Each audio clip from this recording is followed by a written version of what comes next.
Hey yo yo yo, salut les turfeuses, salut les turfeurs, bienvenue pour un nouveau pronostic de Benoît Requin. Ok, place au pronostic du quintet du jeudi 20 octobre, direction Deauville pour le prix du Port du Havre.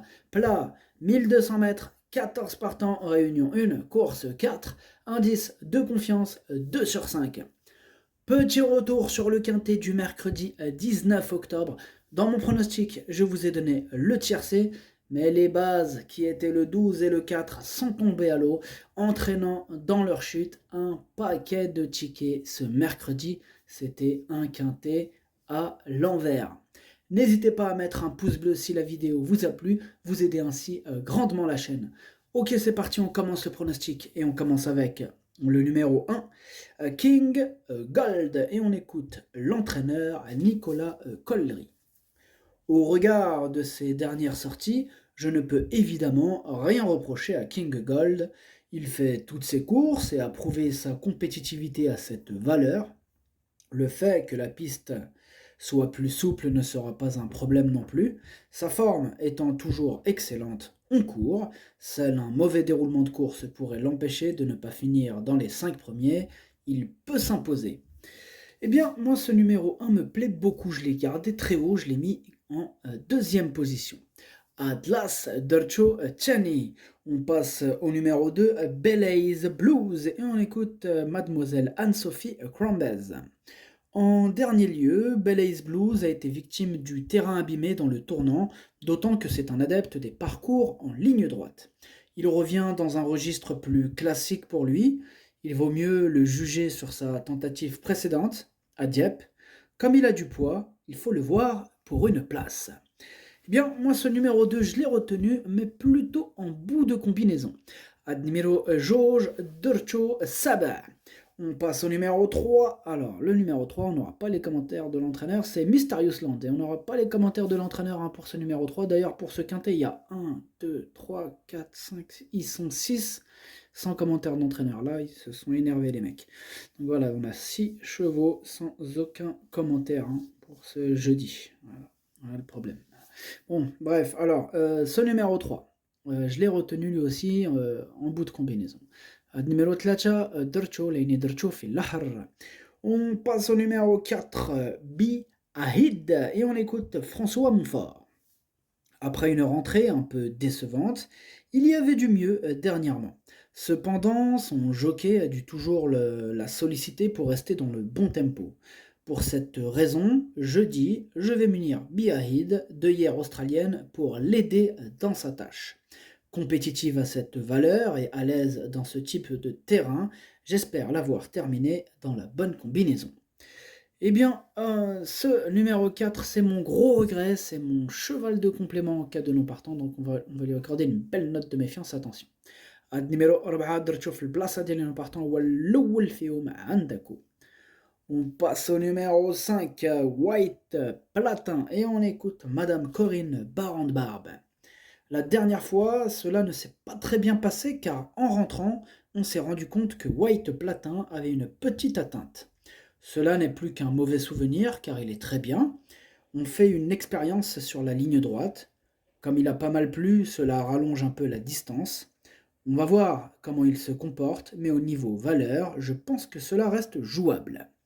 Moi, ce numéro 5, je ne l'ai pas retenu dans mon pronostic. Par contre, c'est quand même le chef de ma petite liste des possibles casseurs de tickets repérés.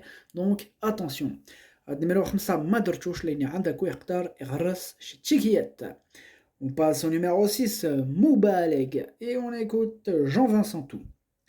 Il serait probablement imprudent de condamner hâtivement Moubaleg sur sa plus récente sortie. Il ne manifeste en effet aucun signe de lassitude ou de baisse de régime en cette fin de saison.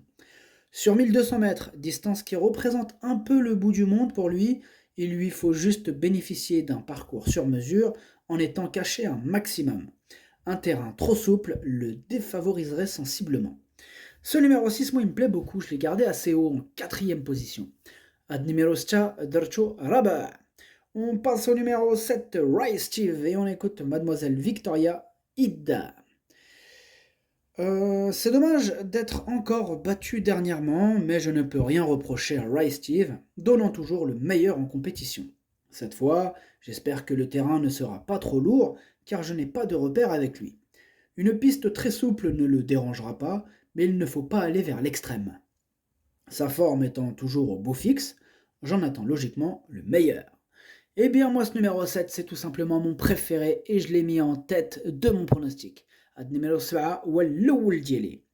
On passe au numéro 8, Queen of Speed, et on n'aura pas les commentaires de l'entraîneur pour ce numéro 8 que j'ai gardé très haut en troisième position.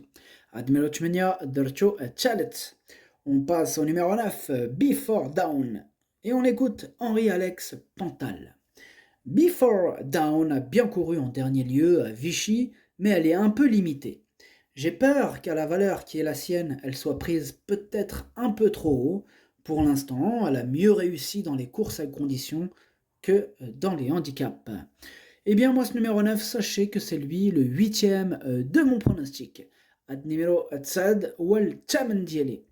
On passe au numéro 10. Le 10, c'est Régalien. Et pour Régalien, on n'aura pas les commentaires de l'entraîneur. Hein, donc voilà. Et moi, par contre, ce numéro 10, me plaît bien. Je l'ai gardé en 5e position. Ad numéro 10, Darcho Khams. On passe au numéro 11. Laisse-le passer. Et pour le 11 aussi, on n'aura pas les commentaires de l'entraîneur. Hein, c'est devenu une habitude.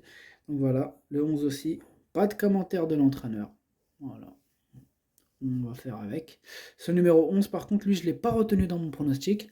Mais bon, c'est pas une totale impossibilité non plus. Il n'est pas sur ma liste des casseurs, mais plutôt sur une petite liste champ réduit, on va dire. Dans le sens où c'est pas une impossibilité, mais c'est pas non plus une priorité. Donc ce numéro 11, question de feeling pour les amateurs de champ réduit ou de grosses cotes, hein, pourquoi pas. Numéro 11, Madrchouch Leni Libraidirov chez champ réduit. On passe au numéro 12, Pile ou Face, et on écoute Sébastien Morino. Pile ou Face est un concurrent que je connais encore fort peu. Jeudi, il va en effet courir pour la première fois sous ma férule. Il me donne satisfaction le matin et s'est bien acclimaté à son nouvel environnement. J'espère qu'il va confirmer tout le bien que je pense de lui pour sa première sortie sous mon entraînement. Eh bien, ce numéro 12, je ne l'ai pas retenu. Par contre, c'est mon deuxième regret, c'est mon deuxième cheval de complément en cas de non partant. Il va bien finir par refaire parler de lui un jour. Donc, on s'en méfie. Ad numéro 12, ما درتشو في البلاصة ديال اللي نو هو الثاني فيهم عندكم. On passe au numéro 13, King Rob, et on n'aura pas les commentaires de l'entraîneur pour ce numéro 13, que je n'ai pas retenu, mais pourquoi pas pour les amateurs de champ réduit. Numéro 13, Madrchoch, les Braidelov chez champ réduit. Et le numéro 14, pareil, Shake Me Andy, pas de commentaire de l'entraîneur. Lui par contre, je ne l'ai pas retenu. Numéro à la partage, Madrchoch, le pronostic ça donne 7, As, 8, 6, 10, 3, 2. Merci d'avoir suivi cette vidéo. N'hésitez pas à mettre un pouce bleu si la vidéo vous a plu. En plus, ça aide beaucoup la chaîne. Pour accéder à tous mes tickets pour la course du Quintet, rendez-vous directement en description de la vidéo. À jouer avec modération. Bonne chance. Chopez-le-moi. Ciao.